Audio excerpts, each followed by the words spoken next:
दोस्तों, बहुत ही महत्वपूर्ण संदेश है। कृपया एक बार सुने जरूर। गैर हाजिर कंधे। विश्वास साहब अपने आप को भाग्यशाली मानते थे। कारण यह था कि उनके दोनों पुत्र आईआईटी करने के बाद लगभग 1 करोड़ रुपए का वेतन अमेरिका में प्राप्त कर रहे थे। विश्वास साहब जब सेवानिवृत्त हुए तो उनकी इच्छा हुई कि उनका एक पुत्र भारत लौट आए और उनके साथ रहे। परंतु अमेरिका जाने के बाद कोई पुत्र भारत आने को तैयार नहीं हुआ। उल्टे उन्होंने विश्वास साहब को अमेरिका आकर बसने की सलाह दी।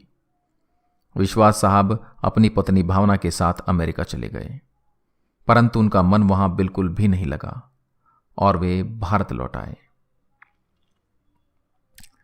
दुर्भाग्य से विश्वास साहब की पत्नी को लकवा हो गया और पत्नी पूर्णतः पति की सेवा पर निर्भर हो गई। प्रातः नित्यक्रम से लेकर खिलाने पिलाने, दवाई देने आदि का संपूर्ण कार्य विश्वास साहब के भरोसे पर था। पत्नी की जुबान भी लकवे के कारण चली गई थी। विश्वास साहब पूर्ण निष्ठा और स्नेह से पति धर्म का निर्वाह कर रहे थे। एक रात्रि विश्वास साहब ने दवाई वगैरह देकर भावना को सुलाया और स्वयं भी पास लगे हुए पलंग पर सोने चले गए। रात्रि के लगभग 2 बजे हार्ट अटैक से विश्वास साहब की मृत्यु हो गई। पत्नी प्रातः 6 बजे जब जागी तो इंतजार करने लगी कि पति आकर नित्यक्रम से निवृत्त होने में उसकी मदद करेंगे।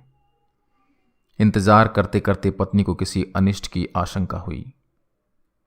चूंकि पत्नी स्वयं चलने में असमर्थ थी, उसने अपने आप को पलंग से नीचे गिराया और फिर घिसटते हुए अपने पति के पलंग के पास जा पहुंची।